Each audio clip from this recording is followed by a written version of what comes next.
Acting Captain's Log, Stardate 78186.03. We've limped to the edge of the Alpha Quadrant to pause for repairs to our warp core and other essential systems.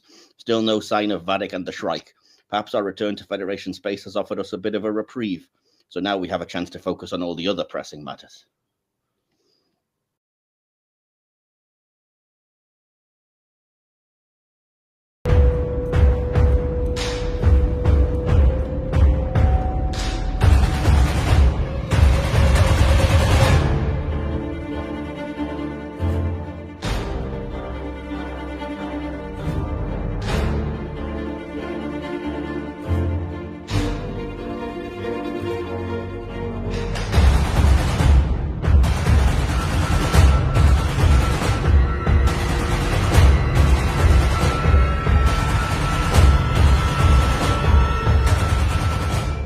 Welcome aboard, faithful crewmates, to another episode of Hit or Miss Star Trek, the podcast where we boldly go where no hot takes have gone before. I am your regular host and mission leader, Admiral Mike. Yes, we're talking Star Trek Picard, so I gave myself a brief promotion this week. And today, unlike last week, we've actually got a full crew manifest. So yes, joining me once again from the far reaches of the Beta Quadrant, or at least the USA, I've managed to reunite our legendary Row Squadron after Jordan got lost in the wormhole last week. So first up, welcome back. First of all, my stalwart crewmate who's been here the whole way through, Rune. Welcome back. Thank you so much. Happy to be here. Good, good. And of course, Jordan, welcome back. Thank you. Excited to be here this week.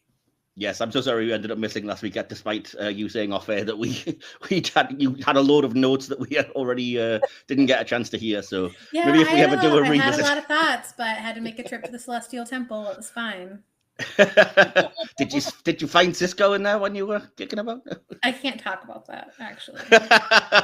That's going to come up in Starfleet Academy. We've all seen the trailer. So anyway. And yeah, we're not even alone. We've got more than just our extended Row Squadron, because fresh from the neutral zone, our newest recruit, and again, a returning guest who has been on the podcast before. Welcome back, Justin. Welcome. Yeah, Lieutenant Smith reporting for duty, sir. Lieutenant Smith. Nice. Well, at least you didn't Dr. Smith, because that would have been very Lost in Space. I've never seen Lost in Space. So. Today, as I desperately try and clear my own thoughts, we're beaming down to the third and final part of our Row trilogy with the Star Trek Picard episode, Imposters. We'll start with a quick status report from the crew, then jump into our hit or miss mini debate, because, you know, sometimes it's a star, sometimes it's a triple. And finally, we'll make it so with a deep dive into all things Row, Deception, and Picard's latest mission.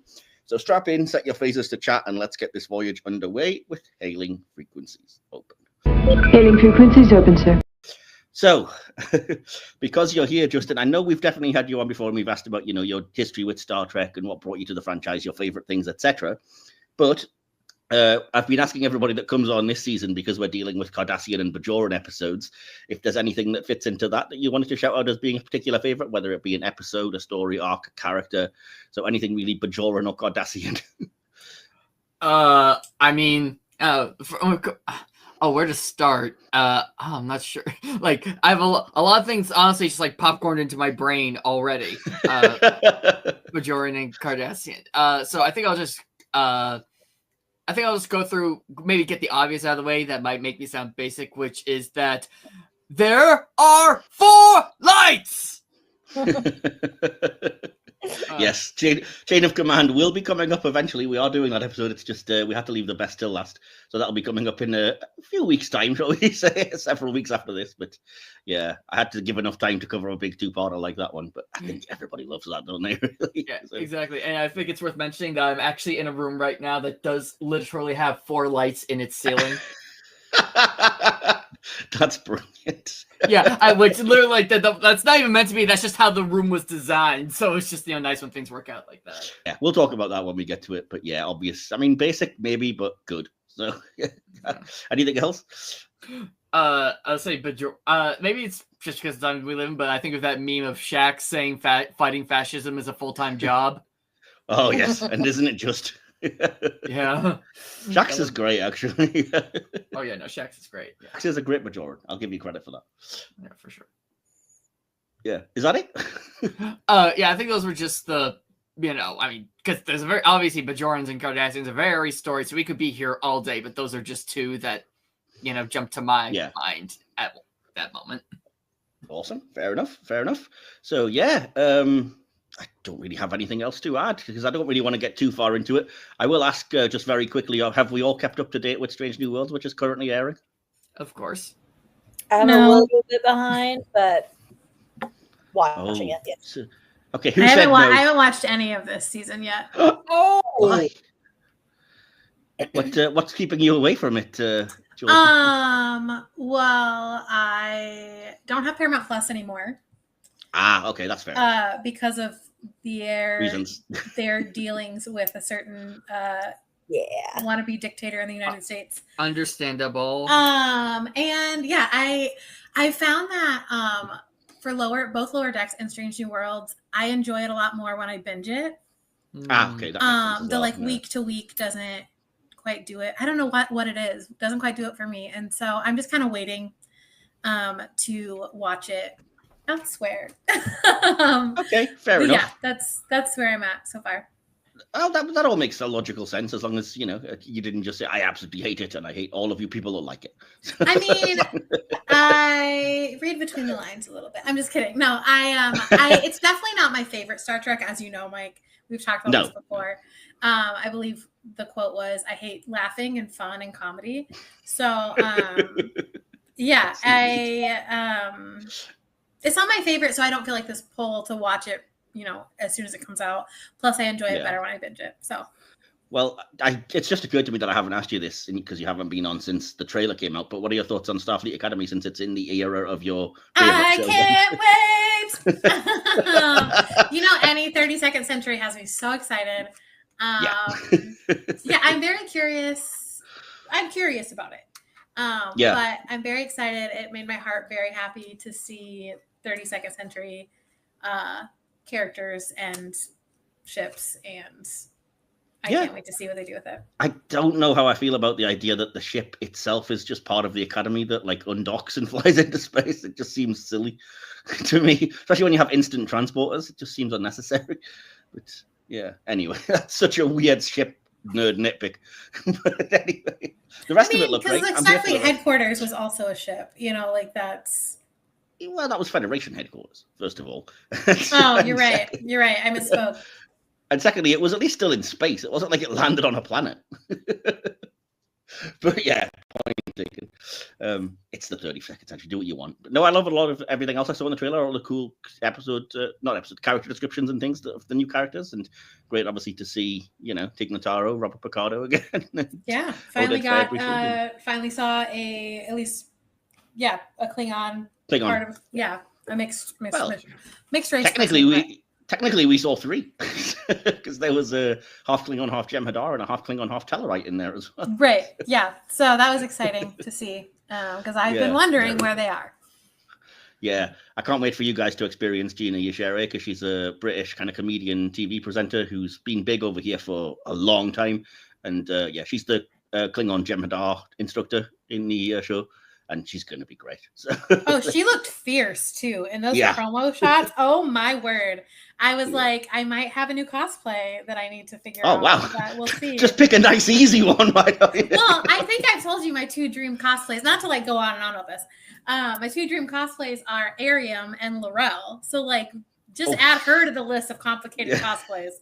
Jeez, just give yourself nice, easy tasks. Yeah. Anyway, so what about you, Rune? Did you have any thoughts on either Strange New Worlds or Starfleet Academy that you wanted to share with us just now? Nope, I'm not watching Starfleet Academy, and I'm behind on the other. So. Starfleet Academy's not out yet, but I presume you mean you haven't seen the trailer or anything. Yeah.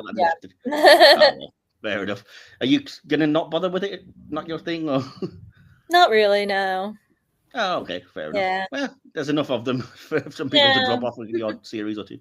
I'm like that with the Star Wars stuff. Yeah. Yeah. Yeah. Fair enough. And what about you, Justin? Any thoughts on either of those? Yeah, I'm actually I may not bother either. Although I actually do think maybe this is a hot take, but I actually think episodic TV is more bingeable than serialized TV. At least that's my hot take. Maybe. Okay. Yeah. I don't know. Star Trek's been my kind of hype since I was a little young kid. So I can't. If it's there, I'm gonna want to go to it as soon as possible. I can't possibly wait, knowing it's hanging around. So yeah, I can't binge like that, unfortunately. Star Trek and Doctor Who, the two things that I just have to watch as soon as they become available. Which weirdly enough, they had a little mini crossover this week. The TARDIS appeared in Strange New Worlds. It was a bit of a thrill for me. So anyway, we'll leave that there, I guess, because you know, I don't want to offend anybody else. Not that we would have done. I think we're all quite tolerant here. But yeah, I'm happy for everything. I watch anything with Star Trek's name on it, even the bad stuff, because there is bad stuff. Yeah. Right. Well, the next thing we're going to do then is to jump into the hit or miss section. What about my performance? I'm not a drama critic. Now, you've all done this before, so you all know what to expect, vaguely at least. And again, if you are new to the podcast or you just need a refresher, this is where I put up a picture and shout out something from the Star Trek universe at random, ask if it's a hit or a miss, we debate back and forth, etc. And some of these things will be to do with the theme of the series, so they'll be Bajoran or Cardassian related, of the very few that I have left after so many episodes of doing this. So we're not exactly hitting the Bajoran Cardassian A squad, so if you wonder why, you know, we're scraping the barrel a little, that might be why. But as I've been doing all series, I've also done it kind of lottery style, so I have 9 things to choose from, and I'm going to go around, and I'll probably ask at least once for everybody to pick a number. So, yeah, you're the newcomer, Justin, so would you like to pick a number between 1 and 9 for the first hit on this? 7 of 9. So, you know, Aha, genius. Well, this is related to the theme of the series quite strongly in a weird kind of roundabout way. It's an episode which I can't believe hasn't actually come up more on the podcast. I have a vague picture, but I'm sure you'll know what I'm talking about. So hit or miss for the Star Trek Deep Space Nine finale, What You Leave Behind. And Justin, you're first up since you picked this. Oh, shit. Yeah. Yeah. Is this going to be controversial? Yeah. You know what the most controversial thing about this is going to be? What? Is that Deep Space Nine is the Star Trek show I'm least familiar with. Oh, so you may not have seen it, and if you do, you can't remember. Exactly. So that's like I can't say if it's hit or miss because I haven't seen it. Okay. Well, do you know what? As this is coming up more and more, I think I'm giving everybody the opportunity to Uno style just pass on one of these. So we'll take that as your pass for this week. Yeah, I say yeah. So I'll pass. Simply, I'm a pass. I feel like it's sacrilegious as a Trekkie to say that like Deep Space, like you either haven't seen it or that's not your favorite. So that's why I feel so like I have to like I'm being on the defensive right now. You know. Oh, don't worry. People are going to be coming for my throat any second anyway. So just before we get to me, though. Yeah. So, yeah, Rune, what about you? Have you seen this, and what do you make of it? I have seen it. It's been a long time, of course. And I love DS9, so I binged the hell out of that when I actually got to sit down and watch the whole thing. I don't remember this being. I know that like here at the end, it got like real prophet-y and like woo woo kind of. So like that's like a weirder avenue, but I'm glancing at photos of this, so that looks like a lot of what this has to do with him becoming a prophet and stuff like that, or whatever that. It's weird because there's so many storylines getting wrapped up and going on in the episode, but yeah. But generally speaking, I like DS9. I'll give it a hit. Okay, fair enough. Jordan, you've just been to the Celestial Temple, so what do you make of this? Yeah, this was a hit for me. Okay, all right. I would say it's a light hit. Like, I didn't love it, but I thought they wrapped up most of the storylines in a satisfactory way and like a believable way. Odo and Kira saying bye to each other, devastating. Absolutely devastating for me. Never going to get over that one. Yeah, I can understand that. Yeah. So I would say it's a light hit for me. Okay. Yeah. I don't love what they did with Cisco. Oh no. Yeah. Story-wise, I think it made sense, but I wish they'd made a different choice. Yeah, I mean that's one of the First of all, we'll say officially it's a hit, regardless of what I say, because we have 1 abstain and 2 hits. But, you know, I will put my neck on the chopping block here and say I think it leans into miss the DS9 finale. A lot of the way the storylines wrapped up, I just didn't particularly like because, well, as I said, you know, I hinted at when you were saying that I hate Sisko's fate and the idea that he's just, oh, I'll just abandon my family, my pregnant wife, and just flit off to this extra dimensional realm. And I know that Avery Brooks was like, we have to include that I'll be back. And, you know, it could be as quick as possible and whatever. And it wasn't his intention to be gone forever. But as we see in the Starfleet Academy trailer, he clearly never did come back. So you kind of have to have that bad taste of, so you just abandoned everyone. Cool. Couple that with the idea of Bashir and Ezri getting together just because it's Dax, which was just the worst fan service nonsense that I was like, ugh, I can't be doing with that. Didn't particularly like the Dominion War resolution, you know, that it was Section 31 doing a virus and then us trying to combat them, and then it led to a ceasefire that seemed really convenient. Absolutely hated the whole, as you said, like the ultimate conflict between Sisko and Dukat comes down between they're the emissary of the prophets and power rates, and it all got very stupid and Babylon 5 and freaking, you know, Supernatural, which I do not like my Star Trek to do, to be perfectly honest. I was like, I mean, I'm fine with Sisko and Dukat having a big final conflict, and I would have been here for that. But then, like you said, to have it be like, and we're fighting for these god creatures that will, oh, shut up. No. So, yeah. So, sorry, Star Trek fans en masse that are probably going to now leave me death threats. It was a miss for me. Some of it I liked. I don't think it was the worst thing. I would say a light miss, but not a fan, personally. So, yeah. We all still speaking to me after that one? I mean, I haven't seen it, so I don't have an opinion. So honestly, you could have said you love it, and whatever. Woo. Well, Rune, we'll see if I can win you back over when you pick your choice between number 1 and 9. You said 1 and 9. I'll pick 3. Oh, okay. Number 3 is, well, actually, this is irrelevant because you all haven't kept up with Strange New Worlds.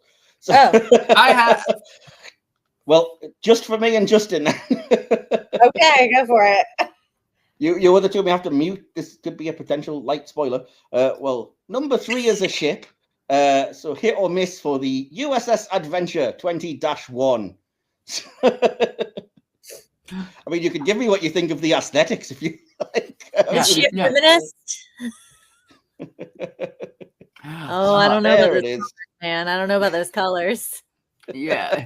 You know what kind of reminds me of? It reminds me of when Magic School Bus did a space episode. I mean, out of context, it's kind of difficult. It's kind of difficult to, out of context, explain what it is or why, but so that's a miss from most people, I think, here.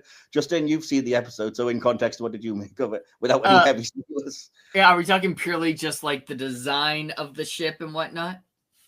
Well, yeah, I mean, but you know what the interiors look like and what its kind of function was, what it's supposed to represent, as if you couldn't tell from this image anyway. But yeah, exactly. Yeah, I definitely know what it. I mean, it's fine. I mean, for me, like, I mean, I'm not like, oh my god, love everything about it, give me more. But I'm also not like, ew, get that away from me. So, I mean, yeah. I mean, I've seen there's I mean, you know, it's not the Oberth class. So. Oh wow, poor Oberth class. Wait, do people actually like that design? No, everybody hates it because that's what I thought. No explanation of how you get from the drive section to the saucer for a start.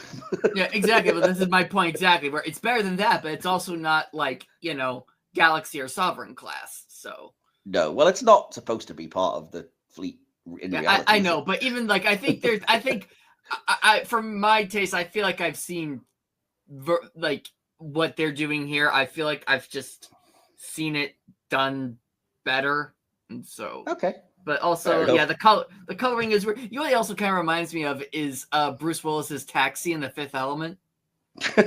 What a random reference. Yeah. It's just kind of, I mean, obviously it's a different size, but I think because of the color, the yellow, it gives me Taxi. Yeah. So. Okay. Fair enough. Well, Jordan, we know you hate all things light, fluffy, whimsical, and fun, so I'm guessing you don't like it. I mean, I don't have any context for it, but the university that I went to that was our colors. And It's just giving me the University of Minnesota Golden Gophers. I hate everything about it. Bad experience at university. Sorry. Yeah. Same. Because same. Ouch. So, well, I'm going to be the lone voice that likes this. I like fun. I like whimsy. I appreciate, without getting too heavy into spoilers, that it's trying to replicate a 1960s, low budget aesthetic, and it looks fun.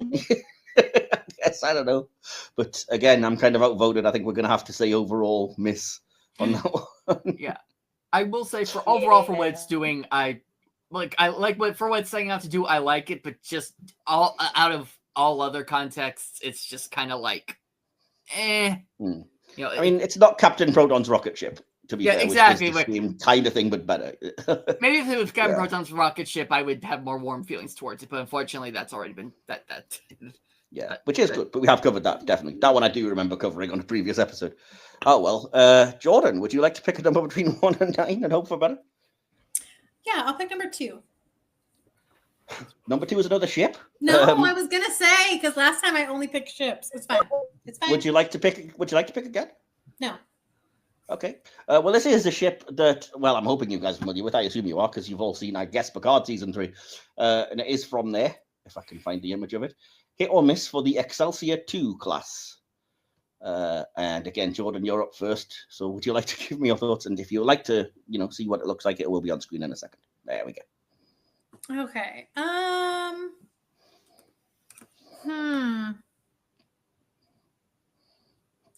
I'll say it's a hit. Okay, cool. Yeah. What do you like about it? It kind of is giving Protostar, which I love. Yeah. Okay. Yeah. And I don't know. It looks streamlined. It looks like, I was gonna say it looks like a ship. Wow. Okay. Cool. It was. But it looks like they're not trying too hard, and I feel like there was a lot of ships in Picard in particular where they were trying too hard. Ooh, can you name one off the top of your head? I'm not a ship girl, so no, I can't. Okay. Well, one of them will come up in the episode we review because I have lots of thoughts about it. So I'm gonna say, from a non-ship nerd, she's a hit. Okay, cool. Rune, is this ship also feminist?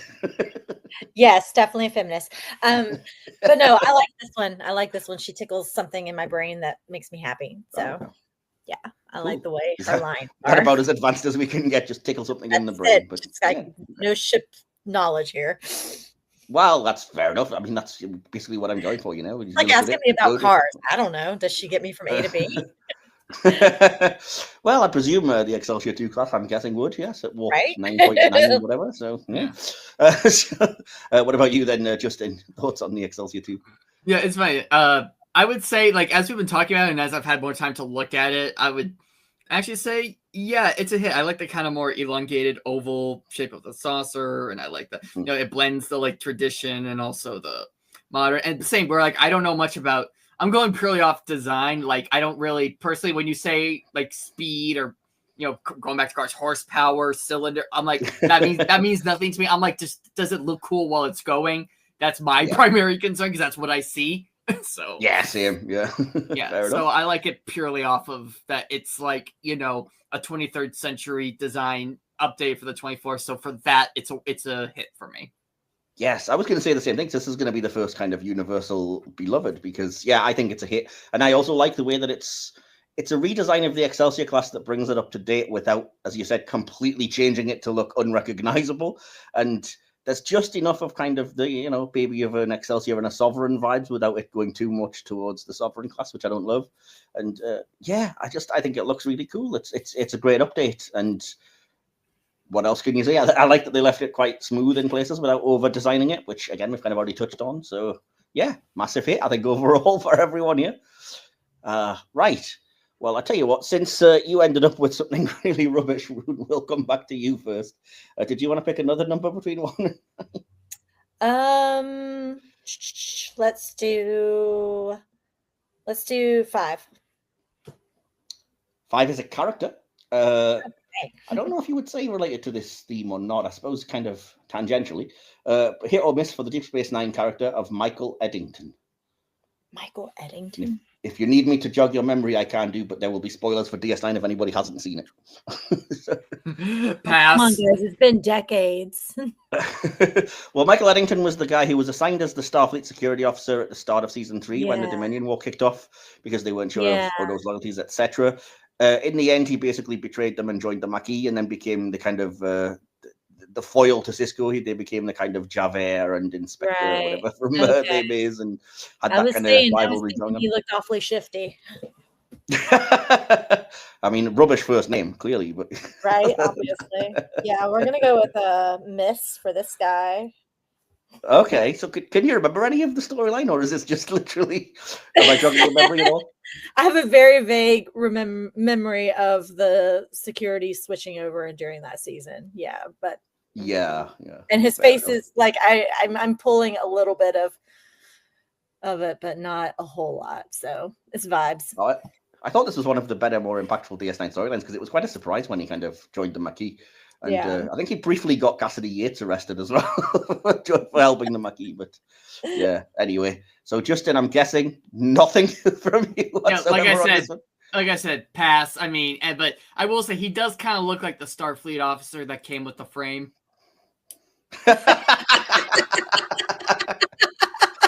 Like he's on the brochure at the academy, but it's just generated by AI or something.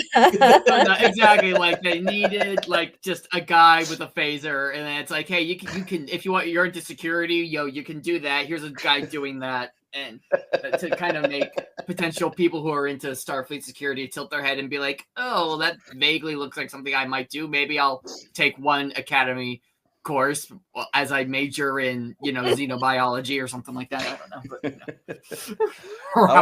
But, the face of Starfleet security abandoned them to join the Maquis. That feels very on par because sometimes I feel like if you go beneath the surface of those pictures in college brochures, there is like a darker truth to them. So. Fair enough. Well, we'll leave that there. And Jordan, are you familiar enough with Eddington? I can't remember where you stand on DS9 in general. Okay. I'm also gonna say he's a hit or he's a miss. Sorry, he's a miss. Oh, yeah. Wow. I didn't really like the storyline. I thought that it was overdone, and I just didn't care about him in like the same way that I cared about Ro when she mutinied. Essentially, like I just didn't really care. I didn't like how obsessed Cisco became with him. It didn't seem like in character to me. Gotcha. And yeah, I just feel like honestly, Ro and Cal Hudson did it better. So okay. Fair enough. Well, once again, I'm outvoted. I would have said here. I don't love many of DS9 storylines. And I don't love the Maquis, but I do like when it explores that, they're not necessarily morally wrong. And I think it was in character for Cisco. He's always been kind of obsessive about various things. And I like that he was kind of pushed to beyond that limit by Eddington. It was kind of similar to the Voyager episode Equinox, which I also love, where it's like, they're taking it really personally that you betrayed Starfleet, even though there was a moral reason, etc. And yeah, I liked the story, and I thought the actor and the character were good. And I remember first watching this just being genuinely surprised because he's on the show as the security chief for like a season and a half before he leaves with the Maquis. And I was like, wow, did not see that coming. So hit for me, but I think I'm on my own. We're going to have to probably overall call him a miss. So would you guys like to cover one? Would you guys like to cover one more? Sure. Yes. We're on a hit streak, aren't we? Well, so okay, Justin, again, you're the guest, so I'll let you pick the final one for this week. Okay. I think 4, the number I haven't heard yet. Yeah, 4 is another character, again, not related to anything. It's a character that I know that Lady Vianne hates, but she's not here, and she's wrong. Oh boy. So, yeah, hit or miss for the character of Ezri Dax. And again, Justin, I'll let you go first. I honestly don't know anything about Ezri besides the fact that she replaced Jadzia after she died. So I guess, and people seem to like Jad pass. I am so sorry that we just ended up with a lot of DS9 episodes. Yeah. But, you know. Get a do-over. At least you got to chime in on the USS Adventure, you know. Yeah, exactly. That's fine. It's fine. Anyway, yeah, cool. Well, we'll call that, you know, a level somewhere in between. Rune, what about you? Are you familiar with Ezri, and what do you think of her? Oh yeah, I liked her. That's Okay. all I got. I remember her, and yes, It doesn't sound like you do. Just say she's a feminist or something. It'll be fine. She's a feminist. Look at her. I mean, look at her sweet face. But seriously, no, Okay. she didn't do anything bad, right? I'm not like misremembering. Like she was like a nice person. Yeah, as far as I mean, yeah. Yeah, like there's not a trick question to this, right? Like she was cool. I liked her. No, I mean, she did massacre that family of, you know, young children that one time, but who doesn't want to do that every time? No, just I kid. Yeah. No. I think I don't know why exactly Vian hates this character. I should really have asked her, but I know a lot of people just had an issue with because of the way that Terry Farrell was written out of the show, and because they love Jadzia Dax so much, they kind of I think had a bias towards Ezri. But anyway, Jordan, your thoughts? I love Ezri Dax. Thank you, Jordan. Yeah, you're welcome. She's amazing. I love the way that she's different than Jadzia, but there's like you can tell that they share a symbiote. I love how much shit she gave to Worf once they were like, this is weird. I was married to your previous host. Like once they got past that, I really liked that. I really love the episode. I don't remember the name of it, where we go and we meet her family and just see like her family of origin and like all of the mess that was. Prodigal Daughter, I think, is the one you're thinking of. Yeah. Yep. And unlike you, I like that she ended up with Bashir. Okay. Because Jadzia and Bashir they really cared for each other, and it was maybe on different terms. You know, he wanted to be romantically involved, she didn't, but like that Ezri was her own person. And that was, you know, she explored things with Worf a little bit, and then they were like, what the hell did we just do? But then kind of finding her own. And I think part of my bias is that, you know, I watched most of DS9 when I was young, and then I went and read all of the like books where Ezri just like shines so much in the post DS9 books, and then went back and rewatched DS9 and was like, oh yeah, she is awesome. So I think that has like having the novels lens a little bit definitely makes me a little biased, but she's amazing. I know she's hugely popular in the spin-off non-canon novels and ends up as the captain of the Aventine. And I've had those recommended to me, but she's so good. She's like she's like the Star Trek equivalent of General Grievous in Star Wars, where, you know, in the main appearances, it's like, okay. but then everyone gets to see the expanded media and it's like, oh wow, cool. You know? This character could have been great. But yeah, no, I'm the only issue I really have with Ezri is the stuff I already mentioned. It's the kind of Bashir Wolf type stuff. And from the start, I was kind of like, didn't we do an entire thing about how the newest host of the symbiote isn't supposed to go back to their previous life? And yet they're like, come to DS9, be a counselor, hang out with all of Jadzia's old friends. And I'm like, I'm not sure the Trill Symbiosis Commission really should have been okay with this. But other than that, character-wise, I like everything else about her. So. I mean, Ezri wasn't supposed to be a host either. So like, no, true. But she didn't have the training. She didn't have the skills to deal with it. So it wasn't a great idea. Like it wasn't super consistent with other things we knew, but whatever.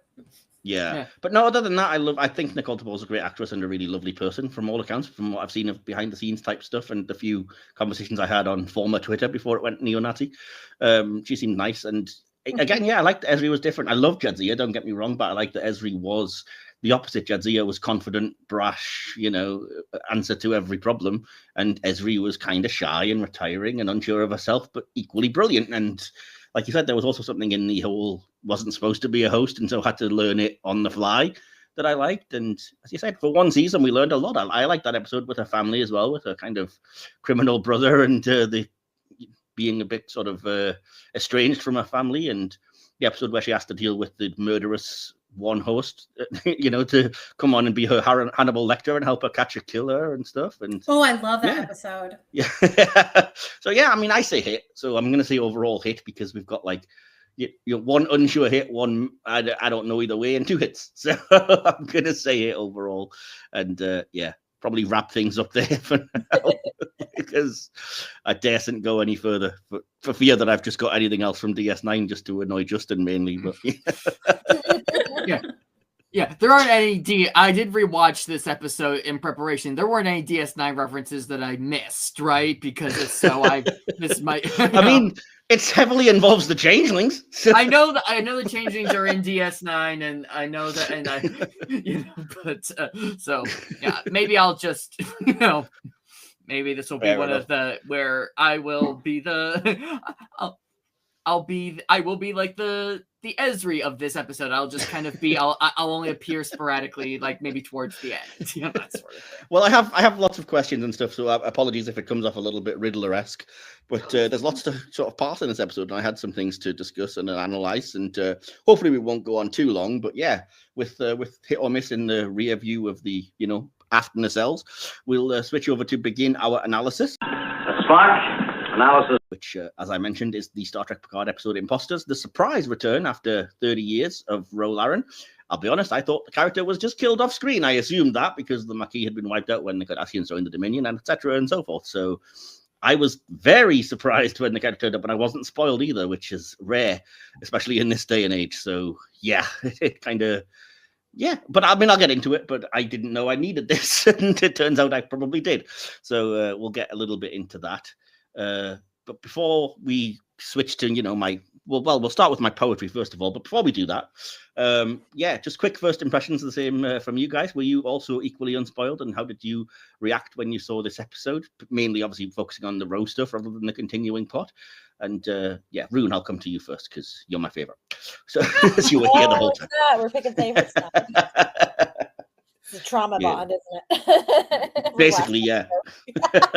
Well, I haven't seen Deep Space Nine, so I know it wasn't going to be me. So I don't especially like DS9. That hasn't necessarily moved the needle one way or another. Just if anything, it's put you in the plus column. Oh, yay! I'm so happy to be wrong. That's so funny.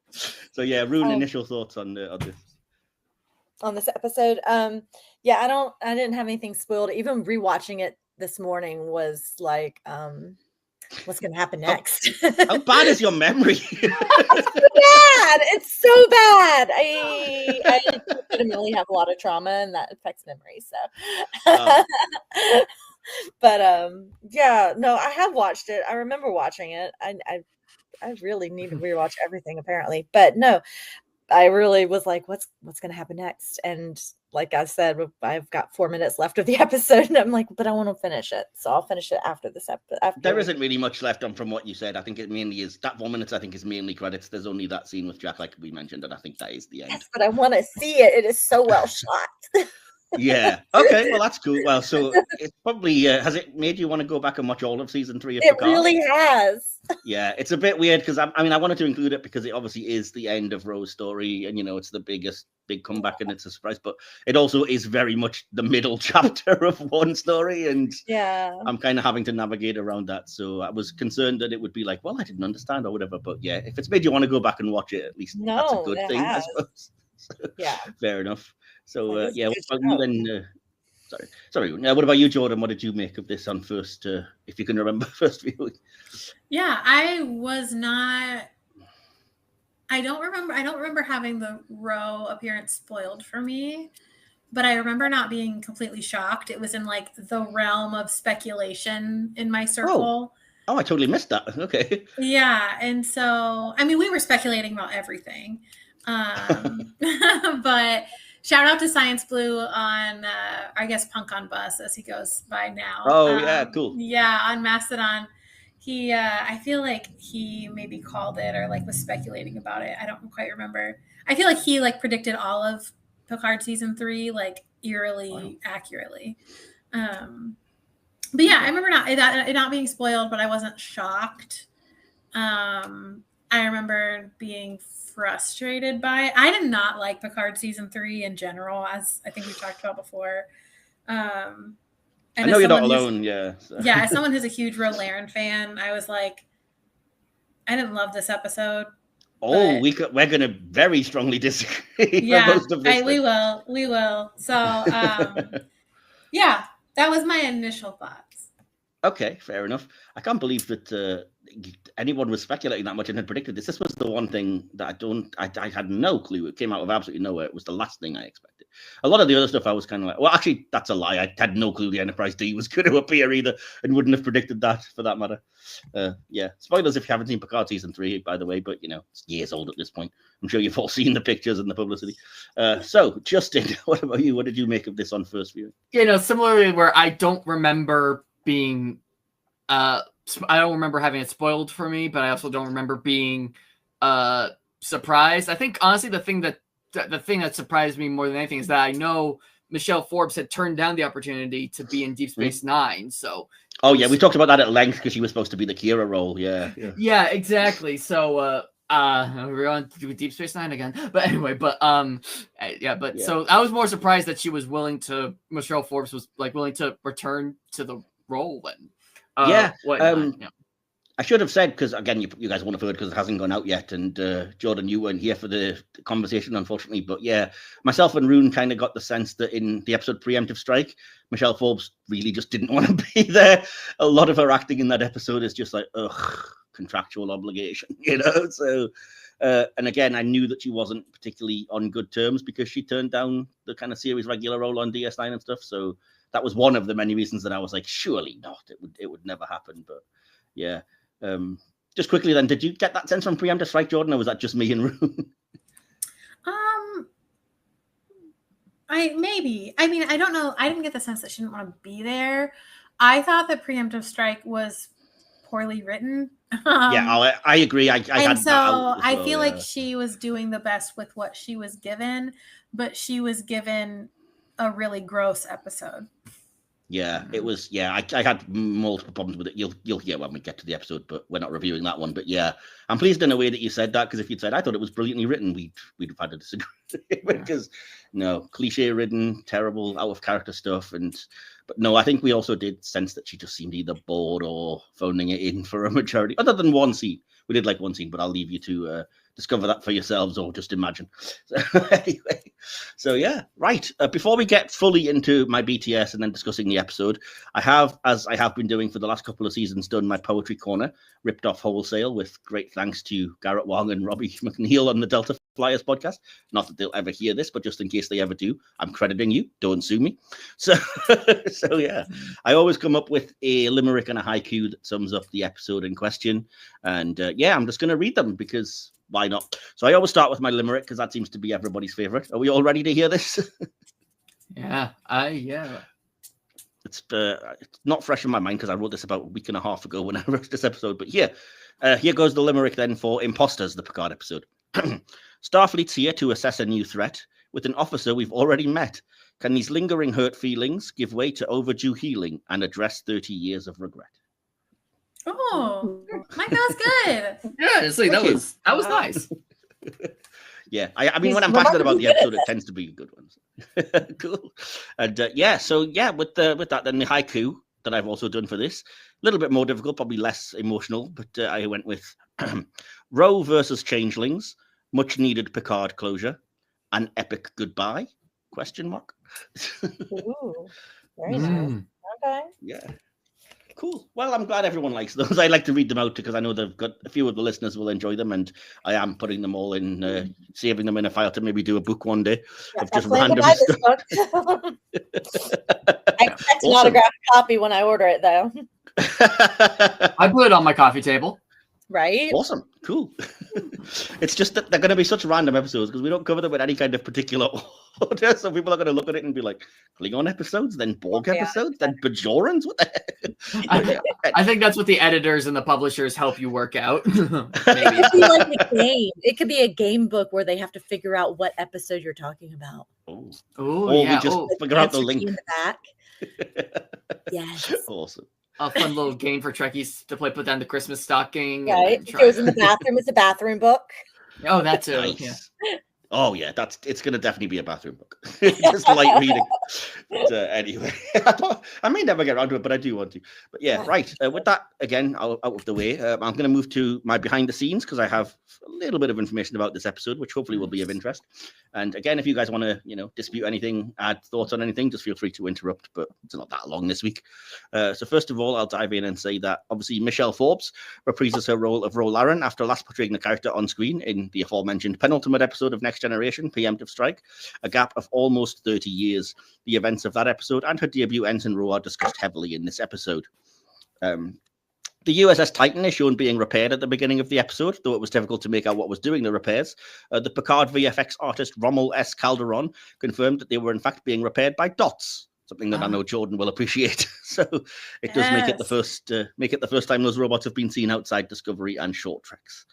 So, yeah, this is the second episode of the Picard series to feature a star date and establishes that Season 3 takes place in 2401, nearly 37 years after the events of Next Generation's pilot encounter at Farpoint, which was 2364. Beverly Crusher states that upon dying, a changeling will revert back to its liquid form. However, the bodies of the changelings that were seen to die in DS9 turned to ash instead. So apparently Justin wasn't the only one that didn't watch that series. Yeah, get me a job in your writer's room, Terry Metalis, please. This episode marks the final appearance of the SS La Serena. Thank God. Terrible ship. And, the producers of Picard had intended at one point to reveal that Ro had been beamed into custody by the Intrepid at the last minute, and she would have returned along with Tuvok and other changeling prisoners in the season finale. This ultimately didn't happen, with Metalis saying that he didn't have the budget or the time to film it.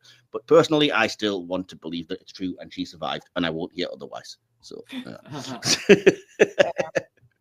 I just don't want her to be dead, man. Don't either. I'm so sad. Storytelling 101. If you haven't seen the body, they're not dead. Yep. Exactly. Yes. Which I should have remembered when Ro turned up, and I was like, I assumed you killed off screen. Anyway. So, yeah. We're going to jump into the writing and the plot as the first of our many things that we discuss. We'll break it down by, again, category, and then if the conversation flows, we'll just follow it. So this episode is written by Cindy Appel and Chris Derrick. And again, it's part of the ongoing plot of Season 3 of Picard, which we probably won't deal too heavily with because it's kind of an ongoing 10-episode thing, and I'm really more focusing on the Laren and Picard episode points, or the part of that episode. So yeah, that's kind of my first question to you guys then. It focuses on Ro's return. How does Ro's appearance impact the mission that's going on over these 10 episodes, the overall story?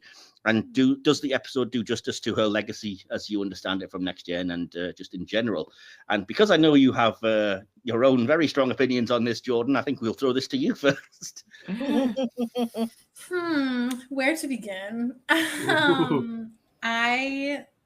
of all, I love Michelle Forbes in this episode. She does a great job. And I think that for the most part, she was given great material to work with. So writing wise, love Ro.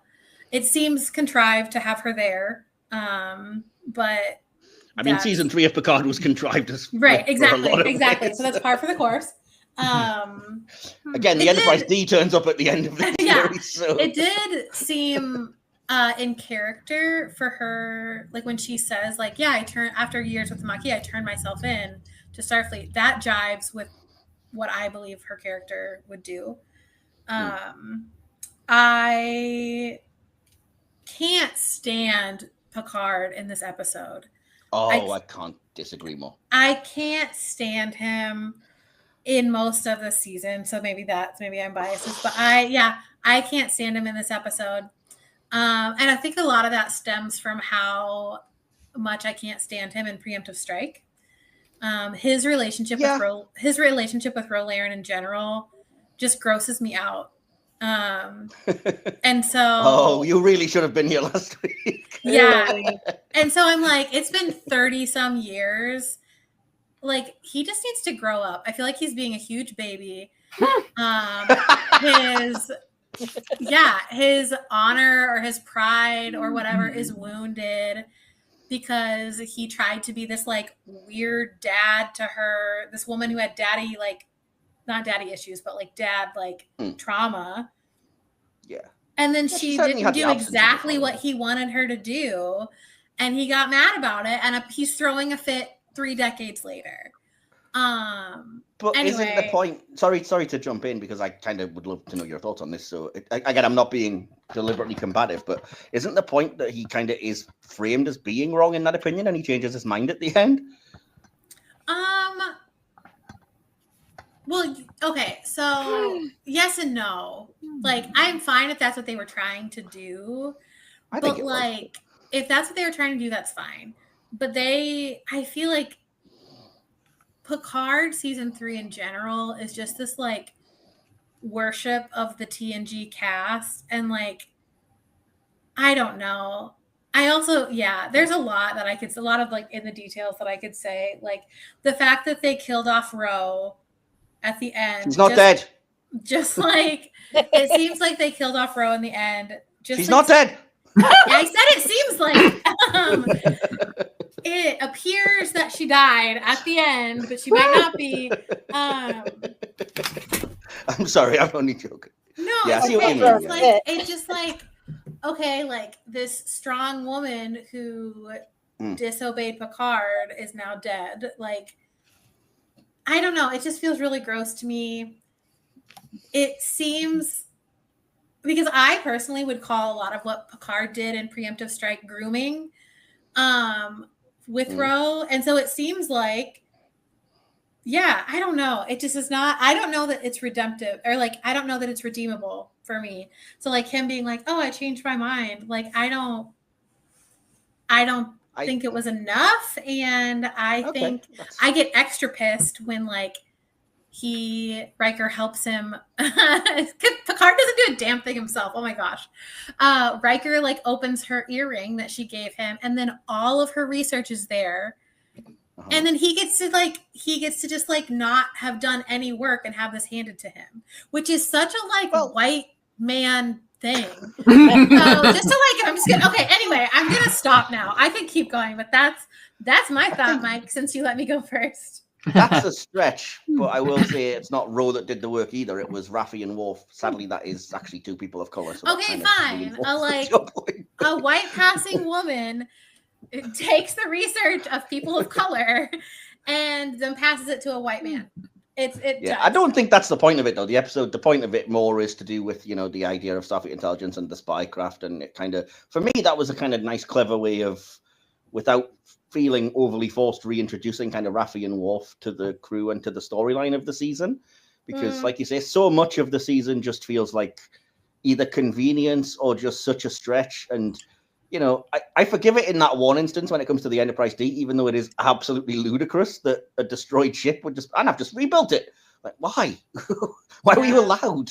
And it's just like, it's ridiculous because Ro being Worf's handler, right? Like she was the connection. Like everything that they're figuring out about the plot with the changelings is because of Ro. Like, and they just kill her off. I don't know about that. They do their own fair share of work on Metalis 4 or Metalis Prime or whatever the flick it's called. But like she's she's the handler. Like she's overseeing this operation. Yeah, but she doesn't really. I mean, it's them doing the work, as I said. So she's not the one discovering the whole changeling thing. That really is Raffi and Worf's doing. Well, and I'm not disagreeing with that. I'm just saying, like, her hand is in all of the stuff that they're figuring out. Well, yeah, because she works for Starfleet Security. And then they just kill her off, and then it's like, oh look, Picard saved the day again. I don't know if they say that, and I think part of your issue is something that I have an issue with is Picard in general, and I'm sure it comes up in the audience response as well, which is just that Star Trek Picard kills off everybody, seemingly for no valid reason. If you're a legacy character that's not one of the next gen, main credits cast and you appear, you're gonna get killed off, whether it be Icheb or Shelby or Ro or You know, I could list multiple others, and if you don't get killed off, you know, you're gonna be written out of the show hastily after season 2 or whatever else as well. So I get that, but I didn't mind this because it made sense for the character and the story a heck of a lot more than I think Preemptive Strike did. And for me, it redeemed a lot of the stuff in that episode because, and I think I said this to Rune at the time, during that episode, I really just wanted Ro to call out Picard's bullshit. And after waiting 30 years for her to do it, I was so glad when she was just like, she said all of the right things that I've kind of was, because I agree with you. I think he's totally out of character in that episode. I think it's fully unreasonable to have been sent on that mission to then, you know, double down on forcing her, threaten her with court-martial if she doesn't do it, etc. And I was so happy when she came back and was just like, yo, it's not, you know, loving somebody in mentorship and all these great things if you're only there conditionally and you just want to groom somebody to be the perfect person that's a copy of you and, you know, basically, like you said, grow the F up. So I was like, yes, tell him. So, even though I love Picard, but, you know, when he's in the wrong, I do enjoy the growth of being called out on that. But again, this is my 2 cents, and I don't want to turn it into just me and you arguing without bringing the others in. So, yeah, what about you then, Rune? We've talked at length for the last 2 episodes that we did. What did you make of the writing of Ro in this episode, and how does it kind of jibe with your overall kind of next-gen impressions and things? I love all of the material Ro was given for this episode. I think that she did a beautiful job performatively. And honestly, listening to Jordan, because I'm always a huge Picard fan, listening to Jordan, I'm like, oh, wow. Yeah. That makes a lot of sense. And again, I still think that's completely out of character for Picard. And just like maybe badly written for that particular thing. But if we're just talking about Rose stuff, love all of that. Love her. She was such a great performance. Yeah. Can't go wrong with Ro with me. Okay. And is there anything in particular that stands out in you know, in the writing of this episode that you, because we had a lot to say about negatively about the writing of Preemptive Strike. We really did. You know, a similar thing that stands out towards the positive in here? I don't have anything that stands out specifically. No, I thought the whole thing was really well written, but like there's a lot of just general growth for the series in general. For TNG. I will get into it because I've written down the full kind of natures of the exchanges because I really like the way they're written, so I'll get into it and probably explain them a little bit more for those that, you know, maybe not as obsessive as me.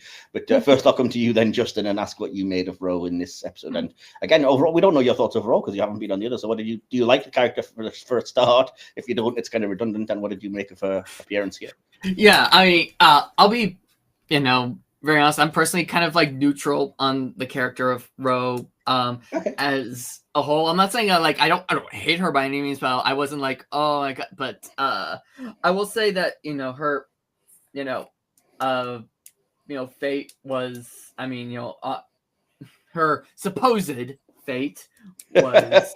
I wasn't even gonna jump in that time. I'm sorry. Exactly, but was oddly. Because if I remember correctly, like before season 3 Picard even premiered, I know Terry Matalas basically tweeted that like nobody was safe, and so I spent like the entirety of Picard season 3, like, you know, shaking in my boots that some main TNG cast member was going to bite it, and so this was like I was so scared the whole, because they're honestly like they're my Avengers personally. These are my you know, so that's why I was so scared. And also this conversation has really, I haven't rewatched Preemptive Strike in years. So this conversation has really scared me away from a rewatch now. But yeah, I said the same thing actually, weirdly enough, because I said I saw it when I was younger. I was about 14 and I haven't rewatched it since for no particular reason. And when I rewatched it for the podcast, I was like, wow, I remember this as being so impactful and emotional. And it left, you know, that the last scene in particular really hung with me for years and stayed in my mind. And then watching it back, I'm like, before you get there, there's just so much contrivance and cliche and Picard being an absolute dick to Ro and kind of, which again, they kind of call out in the episode. I mean, again, I'm pleased they did. It's nice to have Riker say like, yo, you sent her on the mission to the Maquis, knowing full well she'd sympathize with them. Like, what did you expect would happen? You're not stupid, dude.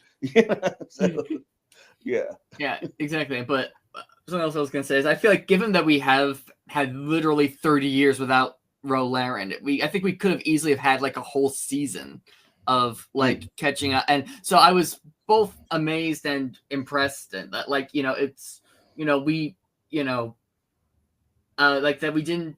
This shows that we didn't necessarily need that. I think it was very good that we were able to get all of this into just one single episode. And I personally understand where Picard is coming from and how angry and how hurt he is at Ro. But I do think, probably because he's an old man, he's being very narrow-minded, as men of a certain age typically are. And then again, our minds can become very narrowed when strong emotions are at play. That's just a very human thing. Because I mean, I personally think Picard is like one of the most, like, he's almost like the gold standard of morals as both a character and as a person, but he's flawed like any other human is.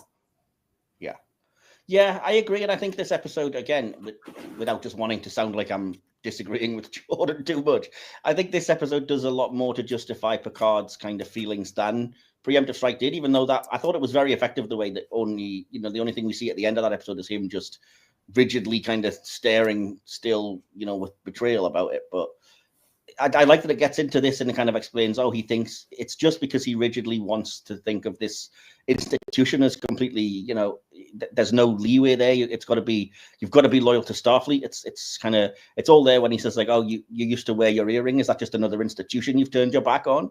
And, and again, she quite rightly says like blind faith in any institution is not honorable. You've got it wrong, not me, So yeah, it's I love all that. I love the back and forth it's all of the kind of arguments that make sense and then all of the exact kind of counter arguments to them. And it is everything that I think I was missing in Preemptive Strike, which sounds like I'm just shitting on that episode a lot as well. But yeah, I kind of like that. Have I convinced you at all of any of this, Jordan? No, and I would say that I agree with a lot of what you're saying. Yeah. Like I think that I love the things that Ro gets to say to Picard, but like I don't want to see, just like him just be a child about it, and he like kind of gets there eventually, but like kind of after he gets to throw his tantrum. Especially after everything that happened with the Romulan like relocation project. Like how does he not have any? Like, how is he still so angry at Ro with absolutely no empathy? I think that's the point, though. He's forced to see that and see that it is, whether it is, as you said, old age or just being so rigid and unchanging. I think it calls him out on. But did he not learn anything in the past 30 years? Well, come on. Obviously not, as we learn. Yeah, it just I don't know. It just drives me crazy.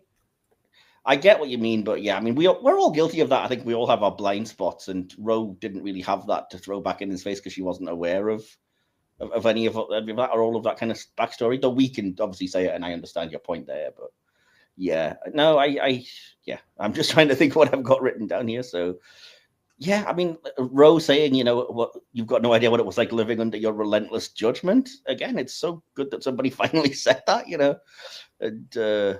Yeah, but like I said, that's not, molding somebody in your image is not really respecting them. And again, it gets called out on that. And yeah, what was I going to say? So yes, that was it. So yeah, again, she says you've confused morality with duty and that's your dishonor and not mine, like I said. So again, she's saying all the right things, which I'm glad of without, without Picard having any real comeback. And yet he is at least, mature enough at the end not to just, sulk and try to throw it back and just say, it's nonsense. I still believe what I believe. At least he does change his mind and kind of come around. So I kind of appreciated that. But yeah, and I think it was interesting as well to have her appear in the middle of this thing where we've just discovered about the changelings. So at the start, it's kind of like the animosity between them is both, because Picard is really hurt about Ro's supposed betrayal. She's offended by him doing, acting like this, obviously, and they're also both not sure that they even are who they say that they are, So, and I kind of love the ultimate kind of the resolution to that as well. Just comes to, when it ultimately ends with "you broke my heart, you broke mine." Well, if that pain shows us anything, it's that we are who we say we are. I was like, that's brilliant. Really, kind of economical writing that just gets you. Yeah, you didn't have to go through complex blood tests or nonsense or anything. It gets exactly to the point of the emotional crux of what you're talking about and deals with the plot as like, okay, we can forget, this changeling nonsense now and focus on what we're focusing on. And we know that we're not imposters, despite the episode title. So, yeah. Well, that's an interesting idea. So there's obviously, in Picard season 3 in general, and in this episode, there's new characters as well as the old. Do you think the kind of new characters interact well with the kind of older next gen dynamics? Again, focusing more specifically on this episode. Justin, I'll ask you first on that one.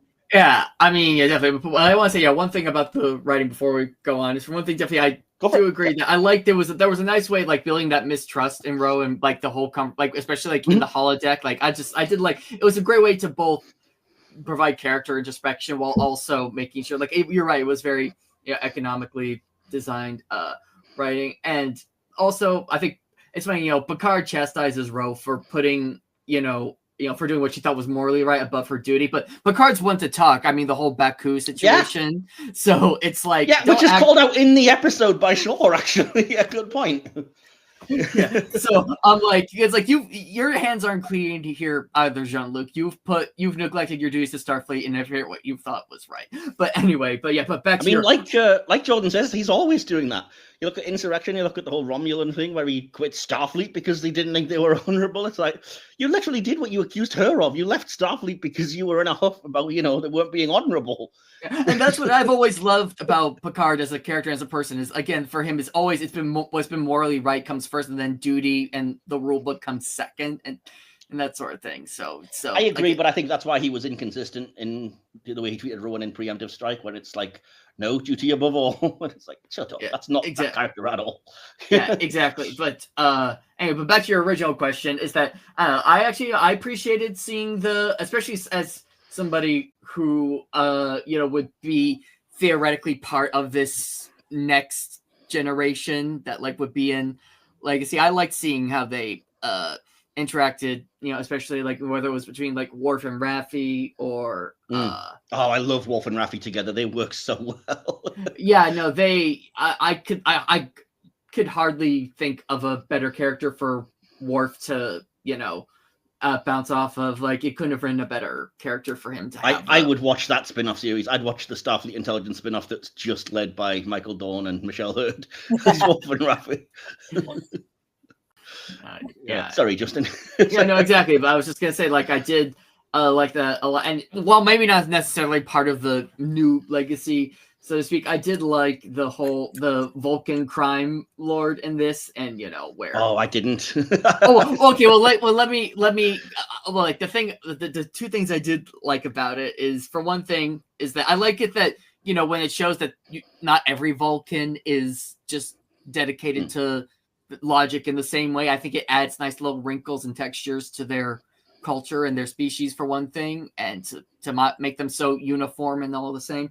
And also, my friend Eliza, who I've shown a few episodes of Star Trek to, for one thing, she doesn't buy into this whole Star Trek is an idealistic utopia and that sort of thing. So his line about, it's logical that there would be crime in a utopia or whatever, I'm like, oh, she would totally eat that up for one thing. That's why she loves Q, because she thinks Q is not buying into the propaganda. He knows what the fuck is up. And that he kind of calls Picard out on his bullshit as well. Maybe she Ro Laren as well. I don't know. Maybe. Doesn't seem Ro Laren. So, but yeah, I definitely I think there was a nice balance here between these two generations. Yeah, I'm like you. I love the Next Generation cast. They're kind of my sort of second family. Them and the Voyager cast, so I was always gonna be there for that. But I love. I have to shout out again. This is getting into the acting, but what the heck, we may as well deal with both at the same time. I love. I can't remember the actress's name now, but the actress that played LaForge, when she sees the kind of her own dead body because it's the changeling, and her reaction is just literally turn and vomit. And she's so just kind of. Yeah, I was going to mention her name's Ashley Chestnut Sharp. I was going to mention her. She's one of my favorites. Yeah, she's so good in that role, as coming in and taking over that that big of a legacy character, and unlike the other sister, not being related to LeVar Burton, so that's not that easy shorthand either. So, but no, I love that. The whole Vulcan Crime Lord thing I may have been okay with, but I'll be honest, I just do not like that actor. I don't know who the actor is, so it had nothing to do with it.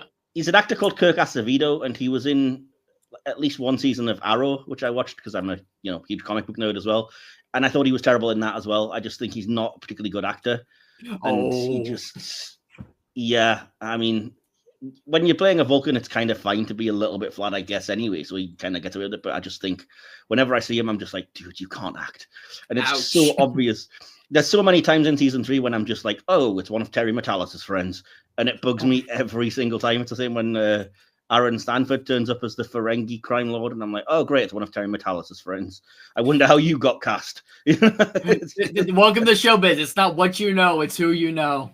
Yeah, but I hate that so much every time it happens. And like I said, that was such a big and complex role, and to cast this due to, as I say, I think for me, just acts one note all the time. I was just like, ugh, I'd want this scene to end. Even though I liked the actual scene itself, I thought there was lots of really clever stuff in it. The idea that, they have the sense to use the mobile emitter when they first go to him so that Raffi isn't actually there, so they can't just kill her. And, the pitting Worf and Raffi against each other, and then Worf with his clever, I have learned the Kalos technique to slow my heart to almost imperceptible levels. So it looked like I was dead, but really I wasn't. I mean, it's kind of a cliche, but it worked for me in that scene. Talking about the kind of new characters and stuff. And I've already mentioned I didn't love Jack Crusher just because I don't think he does anything. I think he is the living embodiment of season 3 wants a kind of plot device, and he is plot device the character. It's we want the Borg back, and this is how we're going to do it. And I don't like the mystery of it. I think it's ridiculously stretched out when we all knew what it was going to be in the first place.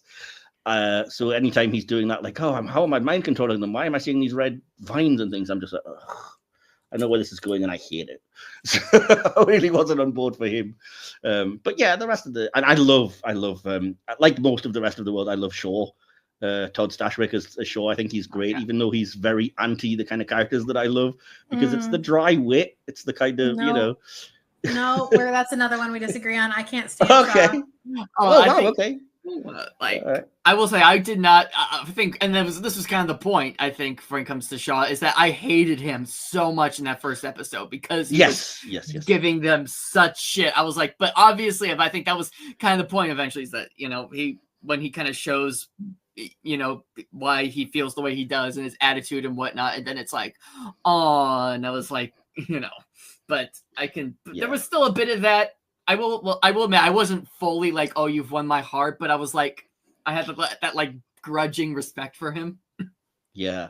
I mean, I have written in my notes, he's funny at times, he's still a bit of a dick at this point, and like you, I hated him at first, gradually warmed to him, but I think there's moments in this episode that, again, to give the opposite kind of point of what I was saying, I think Todd Stashwick's a really good actor, and even though the character is doing things that I should hate, like attacking the Next Gen cast and stuff, he's just so kind of charming and weird sometimes, and whether it's little kind of physical things, like when he asks 7 of 9, oh, do you want to face the music stated or unstated? Stated, and he just does the full-on, knighting somebody, I hereby reinstate you, and I'm like, that's a cool acting choice to just be that cocky in the ways, oh, I'm going to let you get your bullshit story straight, or calling them out in the turbo lift where he's like, oh, this will be the same people that kind of hot drop the Enterprise D, or abandoned Starfleet to snog a villager on Baku, or almost killed us all from the time anomaly in the Devron system. And, you've got a real chicken and the egg situation when it comes to saving the universe. And I'm like, if I wasn't so biased towards the Next Gen cast, he's talking a lot of sense.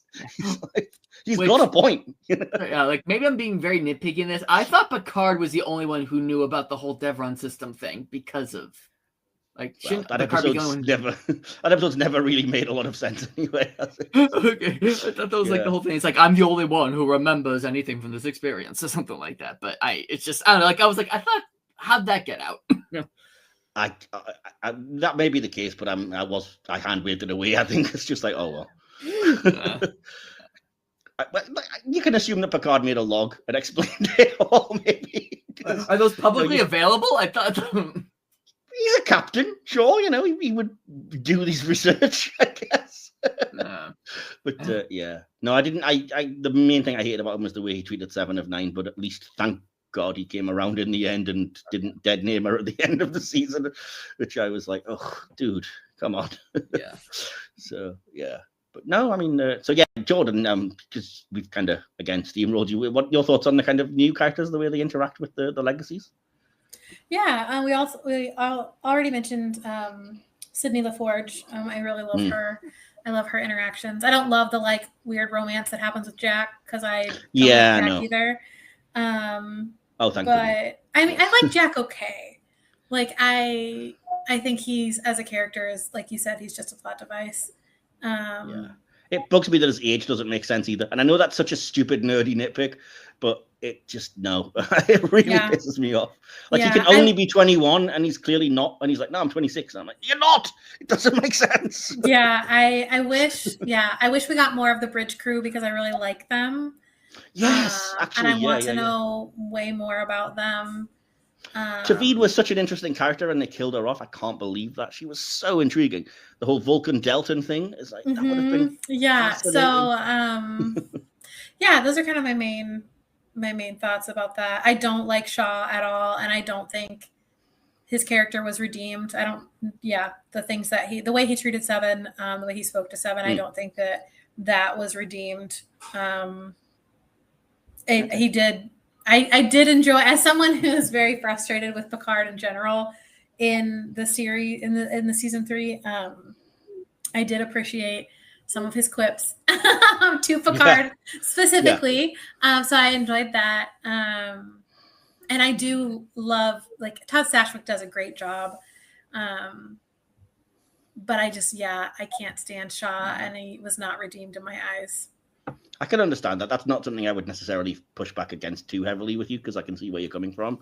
And I would have been similar. I think it was just, I was won over somehow. Yeah. But I can definitely see what you mean. Character-wise, you're justified in saying too little, too late, or it wasn't enough, I think.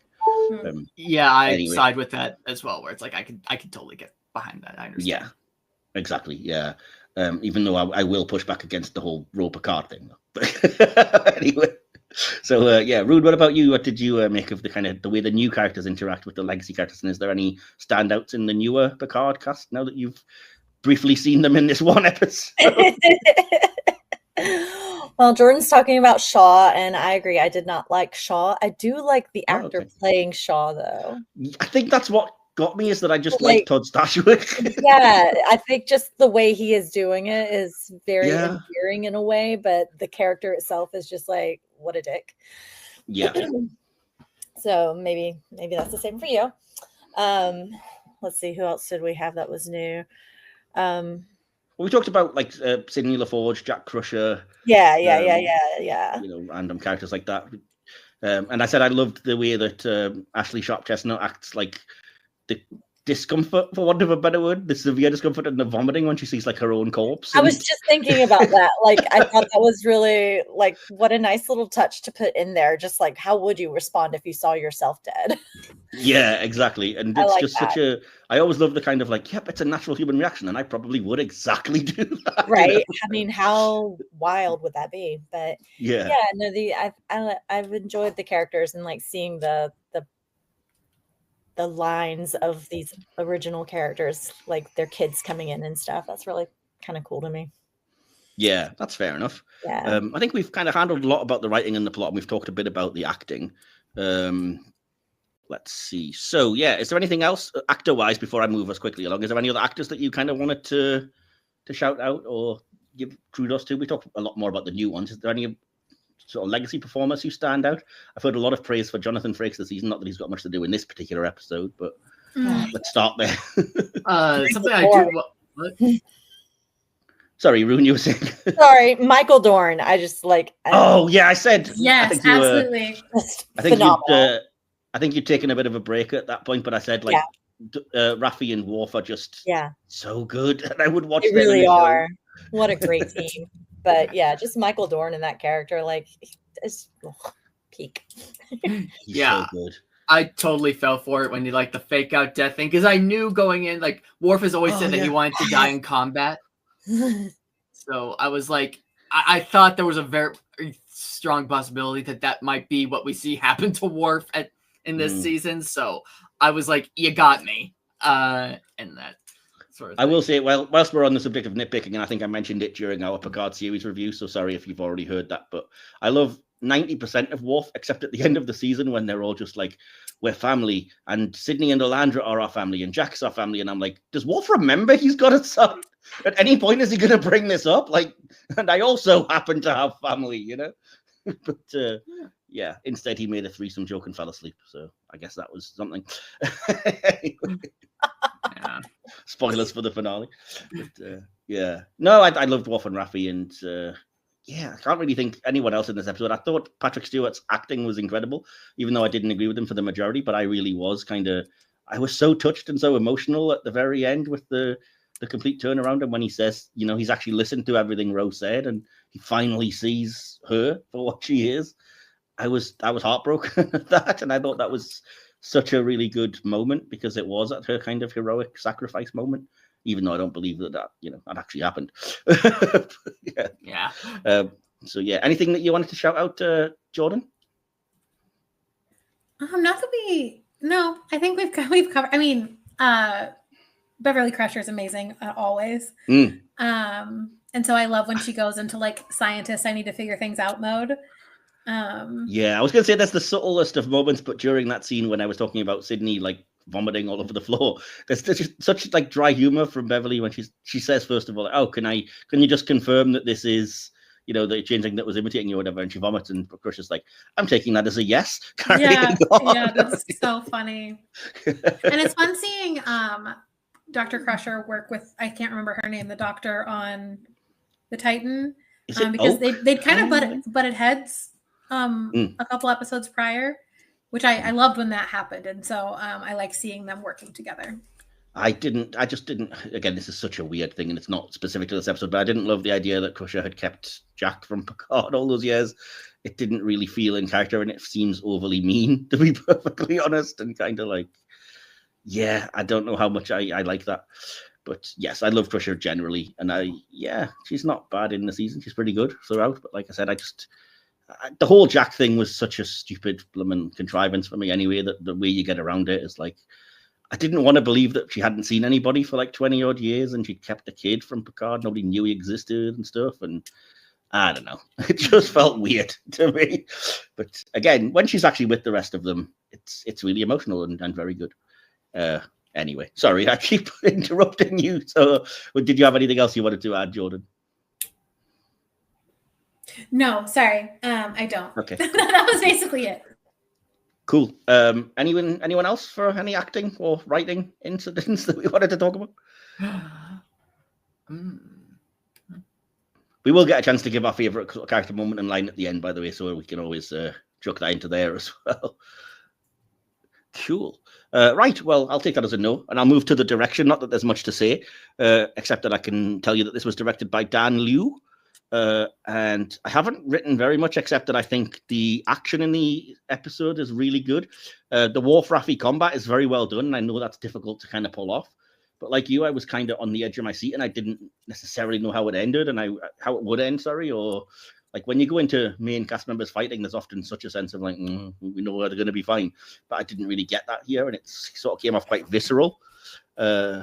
And again, it's whether it's directing or acting, I kind of loved Worf snapping back at Raffi when she was on about, I've sacrificed so much. And he's like, don't presume to tell me, of all people, what I have or haven't sacrificed, you know? Just really well either directed or acted scene. Love the spaceship scenes because, of course, I do. That will surprise nobody. And I'll save the rest because it was my favorite scene, but I think it was very incredibly well directed, but I'll mention it when we come to it. So, yeah, any thoughts on the direction from any of you guys? This isn't really directional, but going back to the fight scene with, all the scenes, the combat scenes with Raffi and Worf, you could just tell how much they love working together, which they've both talked about extensively in interviews, how much they loved working with each other in their scenes and practicing their combat and that kind of, and their like the choreography of the fight scenes. And so it just comes through so evidently how much they respect each other and love working together, and I love that. Absolutely. I haven't even talked about that scene at the start when they're sparring and Worf just kind of drops down to meditate and Raffi's like, you can't just do that. It's really cheating to just do that when you know you're losing. They give each other just enough kind of shit while staying respectful, but they're just such a good team as well. So, yeah, I'm with you. Again, I just wish that instead of Star Trek Legacy, let's commission a Starfleet intelligence series. We can have Ro involved and admit that she's alive. Then we can have Worf and Raffi. So yeah, Justin, did you have thoughts on the direction? You sounded like you wanted to chime in with. Well, no, I was just gonna say simply that I think also for my liking the staging and the camera angles for even like the dialogue heavy scenes and the 2-person scenes between whether that be Picard and Ro or Picard and Shaw and Riker or whatnot. I thought those were all well executed as well. I liked the I thought those were all very well done for the what was going on in a given scene. So it's like so I think he shows a great skill to do both fight scenes and very intense dramatic scenes as well. Yes, and use the space, as you said. There's not a lot of just talking heads, back and forth, framing one person on screen. And you can get the real sense of how good the bridge set is of the Titan, for example, or there's nothing really seems enclosed. It's really good, and it never comes across as slow or boring. It's all in motion, for want of a better way to put it. So, Rune, you did say that you thought this episode looked amazing. Did anything stand out about the direction, or just it looked gorgeous in general? Well, I was really watching the lighting for this. I love lighting. And, I have a friend who does lighting professionally, and he was like, yeah, this lighting is its own story. And they really just utilize it so well in these episodes and these newer spinoffs in general.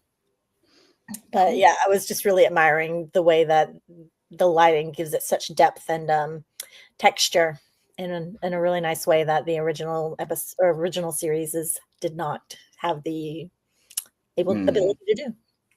Yeah, and I think moving to HD and stuff, I think has meant that you kind of have to do that. Although I will say, if you've watched the next gen Blu-rays since they've kind of upgraded them, heck of an improvement, and they do really have a lot kind of brighter and a lot more depth of color to them.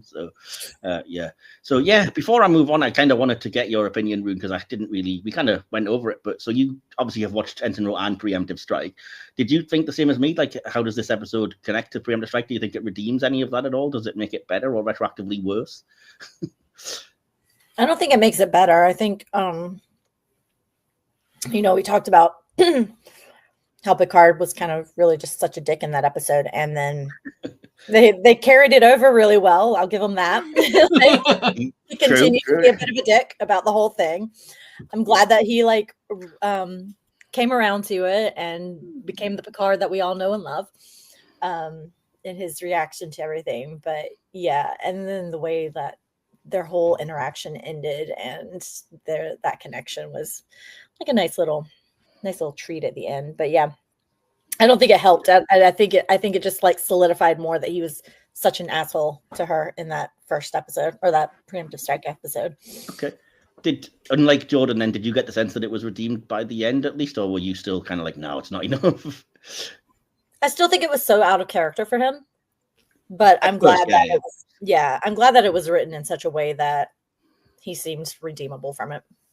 Yeah, okay, that's fair enough. Yeah, again, though, there are moments that I think Jordan's absolutely right. Like, he comes across as so petty. The whole thing about learning Bajoran for 30 years because he's reversed the conversation. Like, dude, come on, get over it. Have you had too much time on your hands? Yes. Exactly. Look at everything he's been through in that 30 years, and you're just like, you've had to, you've had grudges with so many different species and enemies and stuff, and you still just like, and that Ro, will I see her again?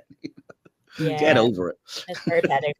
Yeah, no, I mean, this may not reflect the best on me, but at least I'll own up to it. Is that I think again, I relate to Picard, where there's somebody who has upset you in some way or another, and I have rehearsed in my head everything I would want to say if we ever cross paths again. Where I'm with you on that, but I wouldn't go as far as to learn their language. Oh no! Oh God, no! I'm shitty at learning languages. I am hopeless. I don't know how the hell I didn't flunk out of Spanish class.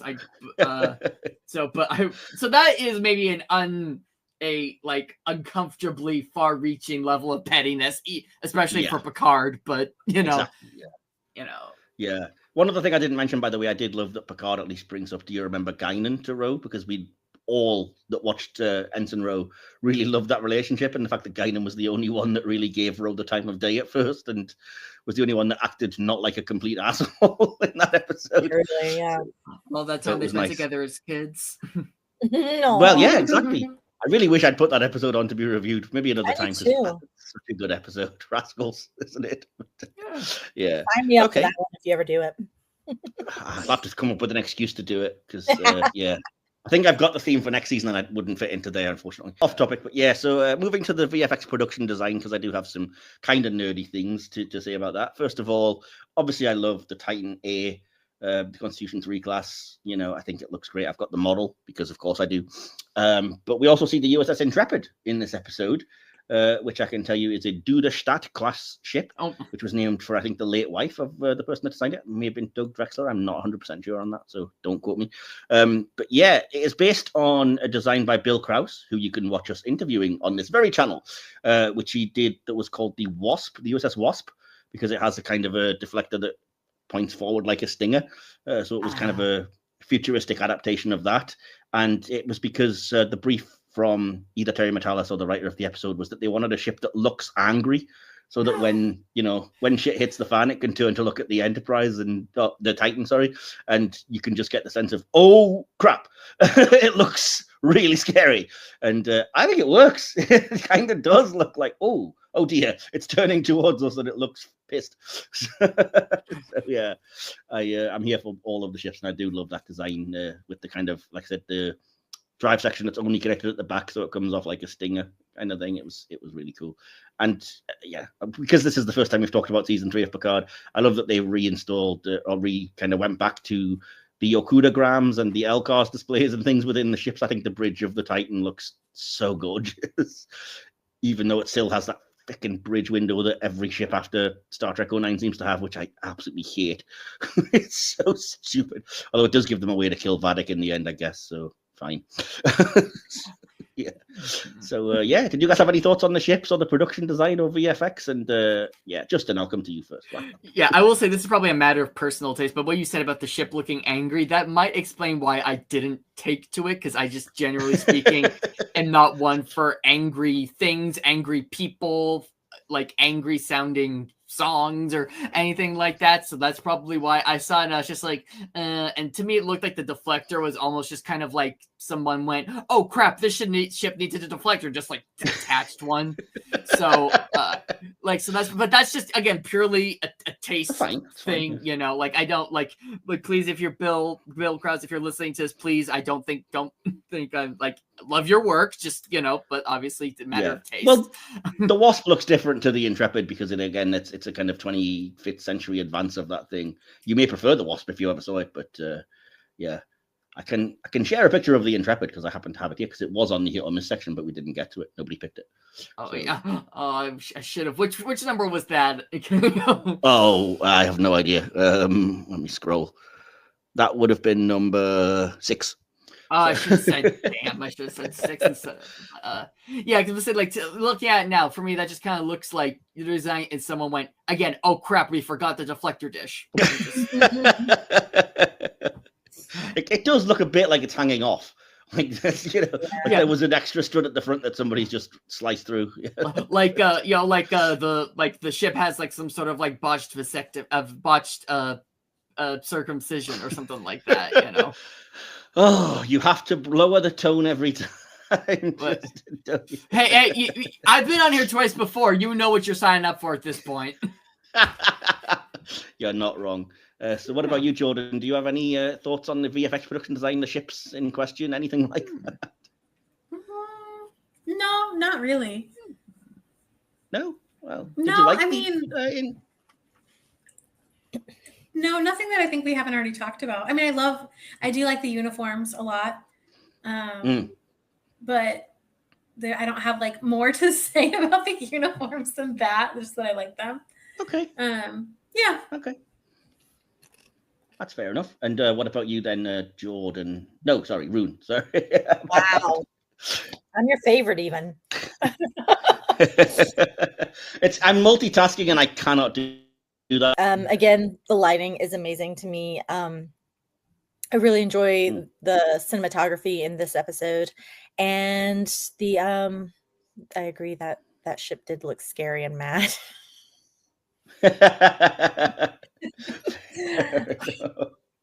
But really did. That's what they were going for. Well done.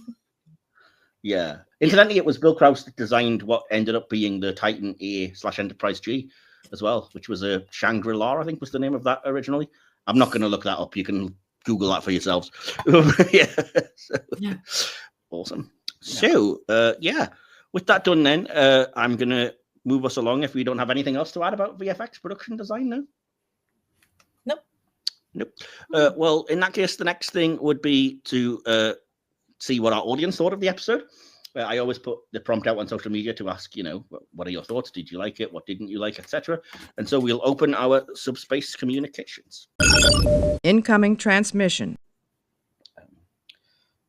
As has been the theme for this series, it doesn't seem like we got a load of responses, but we've got, I think, more at least than last week, which was a really very minimal haul. So I'm going to read out what we have got. So yeah, this is about the Picard episode Imposters. And over on Blue Sky, Tak replied, I didn't need any closure.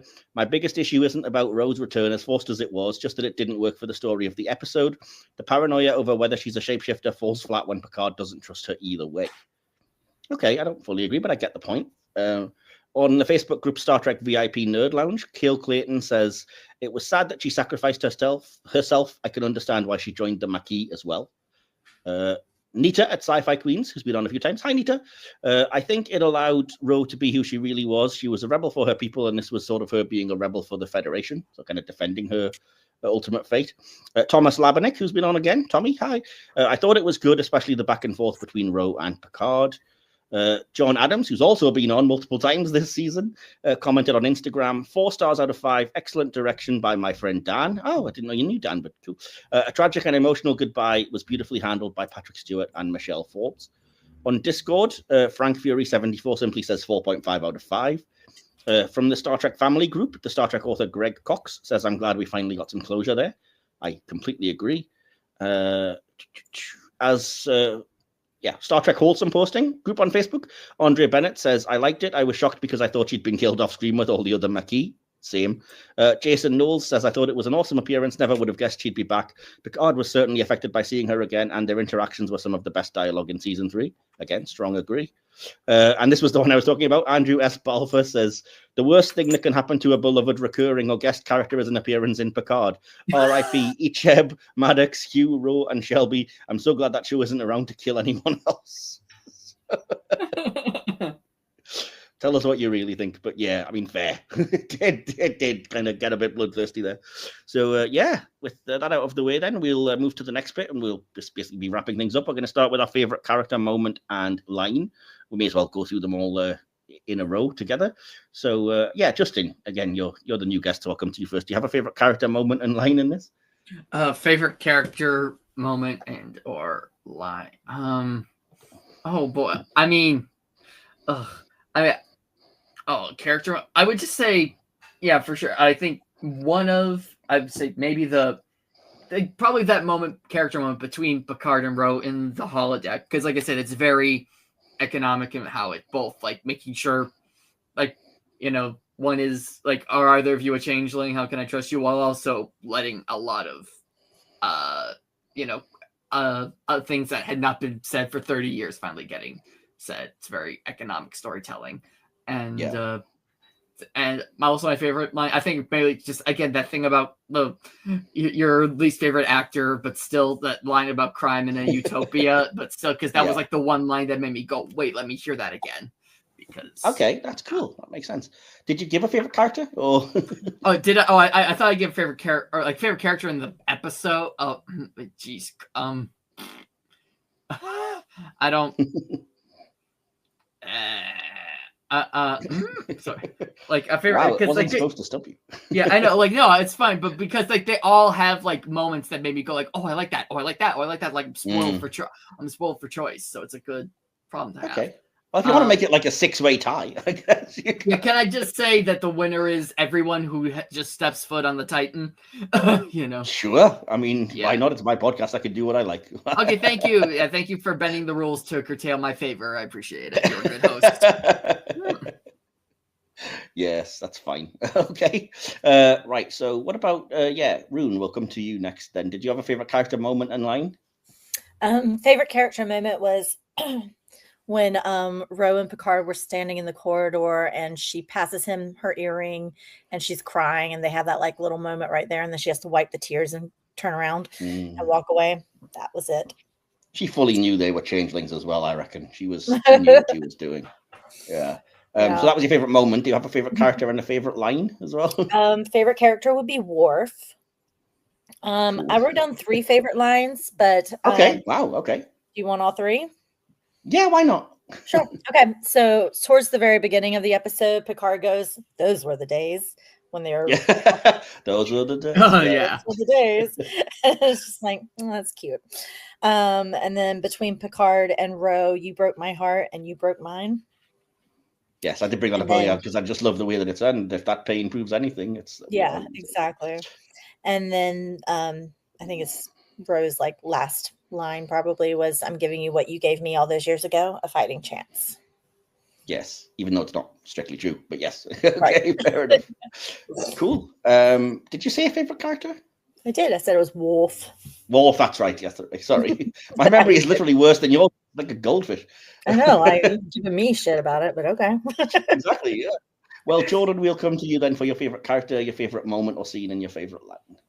Yeah. So my favorite character was Ro. She's such a badass, and I love her and everything. And favorite moment. I think I would have to agree with what's already been said. I really, really like the scene in the holodeck when she's telling off Picard. Because a lot of what she said needed to be said, and in particular, I like when he said, "I believed in you," and then she said, "Only when it was easy for you." And I also like when she said, if I meant so much to you, you would have understood. Exactly. Yeah. Which is just like really, really powerful. And what was sorry, it was character. Oh, favorite line. Sorry. I was getting emotional just remembering that scene. Favorite line. Favorite line was, if I meant so much to you, you would have understood. Okay, cool. So wrapped up in my favorite scene. Yeah. We are in very much agreement with a lot of things, despite disagreeing, I think, with the episode initially. Because, my favorite character was also Ro. Like I said already, I never thought we'd see her again, and I didn't realize how much I needed that closure and her to stand up to Picard and, defend herself, I guess. My favorite scene was also the scene in holographic 10 forward with Picard and Ro. I think it's so well acted, but it's also beautifully directed. And it's so emotional. I felt every inch of the emotion between the two of them, whether it was Picard's like childish, albeit, anger and sense of righteousness towards Ro and her trying to defend herself. And my favorite line is kind of a twofer because they're kind of related. So it is basically when Ro says, as she's leaving, "I wish you could see me for who I am finally after all these years," and my actual favorite line would be that when she's about to kind of kamikaze Picard, just finally saying, "Ro, I do see you, everything, forgive me, it's only now, Ro," and then she doesn't die. So we're going to give our conclusions and our score out of 5 stars or Starfleet Deltas or Bajoran earrings or whatever the heck I choose to put on my funky graphic this week. We'll start with you then, Justin, again. Why not? Did you have a conclusion and a score out of 5 for this? I mean, I would say, given what it, sets out to do, what it, gives us and everything, I think it, I change very little. If, anything, I mean, there's been some obvious bumps pointed out that set it back a little bit. So I would say all things considered, I'd give it, a solid 4 out of 5 deltas. 4. Okay, cool. Rune, what about you? What would you give the episode? And do you have a conclusion?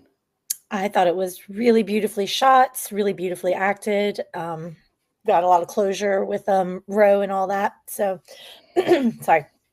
I would definitely give it a 4. 4, okay. What did you not like about the episode? What dragged it down by the 1 extra star? Oh, I don't know. I just, can't be perfect. Okay. Well, sometimes these things just don't. But you're giving me shit anyway, so. No. So, some things just don't hit. That's fine. That's fair enough. Okay, Jordan, what about you? I I feel like as a Picard season 3 episode, it was one of the ones I enjoyed the most from the season. And kind of like one of the folks who wrote in about their take, I just didn't think it made a lot of sense to like it. I feel like not much happened. Like it was just like not much happened in the grand scheme of things, which sometimes you need episodes that do that. But yeah, it didn't feel necessary to me. But overall, yeah, I loved seeing Ro again. I love that she got to tell off Picard. Yeah, it was a good-ish episode. So I'm very torn about my number. Okay. But I'm gonna give it a 2.75. Wow. Okay. Very, very specific. Well, I was torn between 2.5 and 3. So okay. Well, yeah, I've done that many a time. If I'm torn between 2, I'll just go down the middle. Absolutely. Yeah, that's fair enough. And it's still a hit in that case. So right. So sorry if that makes your math complicated. No, it doesn't. I've just quickly worked it out because I know what my score is. So my conclusion, again, sorry, I always like to give it, the old magazine blurb style overthinking. I said an astonishing episode that completely blindsided me. I went in unspoiled and I was floored. Season 3 of Picard has been accused of leaning on fan service, sometimes at the expense of depth. This could have been one of those moments, but it isn't, at least for me. The return of Ro Laren, something I never remotely expected, isn't a hollow gimmick. It confronts every unresolved question from her last appearance, calls out Picard where he's been wrong, finally, and retroactively elevates Preemptive Strike with the emotional depth that episode sorely lacked. Ro's confrontation with Picard and her ultimate sacrifice, if you believe it, provide a far richer, more satisfying end to her story. Every shared scene between them is packed with raw, layered emotion. The rest of the episode doesn't falter either. The Changeling threat escalates, Jack's mysteries deepen, Worf and Raffi's dynamic remains a highlight, and the Titan crew get meaningful beats, all while introducing a downright badass new starship. Strong performances, sharp direction, and tightly paced action make it sing. In short, this episode delivers everything I didn't know I needed for Picard and Ro, while keeping the season's overarching narrative in high gear. Brilliant work. I'd give it 5 out of 5. I'm out on an island on my own, but I think this is flawless. It is easily my favorite episode of Picard season 3, and I just loved it. And yeah, not much happens because it's a character study. That's the point. It's a character work. But anyway, not to just give you shit, Jordan. So yeah, we're used to it over here. So yeah, we'll put those together and divide by 4. I think this is the most we've had on any episode. So that gives Star Trek Picard's Imposters a final score of 3.9 out of 5. Nice. Not bad. Which is it's actually one of the lowest we had laid off of this season. I think it's third from bottom. A lot of this season got 4.3, like 5 or 6 episodes randomly. So yeah, okay. Shame, but I still love you. I still love you episode. Yeah. And yeah, that wraps up our mission for today's episode of Hit or Miss Star Trek, and indeed our missions overall for a little while.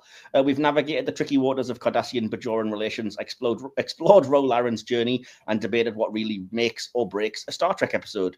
Thanks to everyone who's joined this series, and of course my stellar crew here, Rune, Jordan, and our newest cadet, Justin, for making today's voyage unforgettable. Thanks, all of you. And, yeah, so Justin, did you have anywhere that people can find you online that you wanted to shout out, or anything you wanted to plug? Yeah, well, I'm on the various socials at Just Avery Smith. You can usually find me on those. On the meta ones, it's Justin Avery Smith, because for some reason on the non-meta ones, it just wouldn't let me use my full name. So the only time I'll ever say thank you to Mark Zuckerberg is for letting me use my full name. But apart from that, you can actually you absolutely do one. And I have things in the works, but nothing to directly plug at this moment. But just look out for me, because I'll probably be coming some point around the mountain. So watch out for me. I believe, this is not to put you on the spot, I do believe you're joining me recording next week for a silver screen film review. Or that's what I've got down anyway. So. Oh yeah, that's right. Close Encounters of the Third Kind, right? That's the one. Yeah. Oh yeah, I was right. So a week from today. Oh well. So okay. So catch me talking about Close Encounters then. Yes, that'll be on the Silver Screen Podcast, our sister channel, at some point under Cinema Classics. Weirdly enough, I've never seen that film before, and I still haven't watched it yet. So I'm looking forward to that. Oh, it's a beautiful. It's one of my favorite movies of all time. Yeah, it's a beautiful film. I saw it for the first time actually a few months ago or last year, but it's a beautiful film. So that's answered that question. That's where we can find Justin very shortly. So Rune, what about you? Where can people find you online, and do you have anything to plug? You can find me online at Rune Actor on TikTok or Instagram. And I do have something to plug this week. I just recently got cast in a voiceover audio drama called Frequency or Station Frequency. They're at Station Frequency on Instagram and on TikTok, I think. But it's a brand new sci-fi, like psychological horror drama that is being produced. So I will be in the episode 1 playing 2 characters of Nigel and Kate.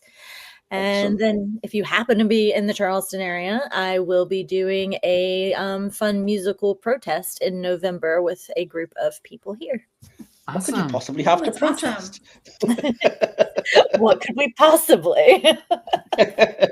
That's awesome. And I know you are looking for work, so I will share all the links to your socials. And if anybody's looking for what is it your exact skills is, just so we can let people know. I know, but I'm just saying I want you to put it in your own words. It's a laundry list of things, but my big skill sets are I'm an actor, I'm a voiceover actor, I social media management, and video editing or podcast editing even. Awesome. Cool. And that's fair enough. So Jordan, again, thank you for joining us for this episode. And sorry again about last week. And did you have anywhere people can find you and anything you wanted to plug? Yeah, so I'm on socials in 2 places. You can find me at Jordan LaForden or Jordan R. Hirsch. That's HIRSCH. I'm on Instagram, Blue Sky, and Mastodon. You can also find my Star Trek fanfic on AO3 under Jordan LaForden. And then we were talking about Star Trek poetry books earlier. I have a book of Star Trek poetry out. Oh, wow. It came out last year. What? It's called Both Worlds. And you can find that on I don't really know where you can find that, actually, which is embarrassing. Mostly you can order it if you want a copy, you can order it through my Ko-fi page, which is either Jordan R. Hirsch or Jordan LaForden. I have both of them. I weirdly try to keep my writing and my Star Trek fandom separate, but for this particular project, they came together. So it's available both places. That's so cool. And I should say as well that you are doing you did a Star Trek Discovery fanzine last year. I think it was last year. And, yes. Oh my gosh, I completely forgot. How embarrassing. You are doing the same this year, but this time extended to all of kind of new Trek, shall we say? Yes. So I'm accepting submissions, art, writing, poetry, photographs, essays, anything you want. I'll look at it, other than like videos because of how the fanzine works. But I'm putting together a fanzine. You can email jordanlaforden@gmail.com with whatever you want to submit about new Trek anytime between now and August 31st, and it'll come out in late September. That's awesome. And I can reveal now, I'm hoping to get before the deadline. I'm working on an article that I'm hoping you will take and not roll your eyes at, which will be on the ships of Star Trek Picard. That's so exciting, because I knew you had like pictures that you maybe wanted to submit. But if there's an article, I will take it. Yeah, I know a lot about that, so I figured why not put it in print, because I can spew out information. Yeah, it's definitely not like a paid gig, mostly because of like copyright issues. But I will happily consider your work if you have any sort of fiction, poetry, essays, photographs. We had a how-to article of like how to make the toothbrush from Star Trek Discovery that Stamets and Colbert used. That was in last year's fanzine. So this is the second one that we're doing, and I'm really excited about it. That's cool. And obviously, even if you don't contribute, you can keep an eye on Jordan's socials or mine, because I'll repost it when it's available to download as a PDF. Yeah, I'm shooting for September 24th because that's Star Trek Discovery's birthday.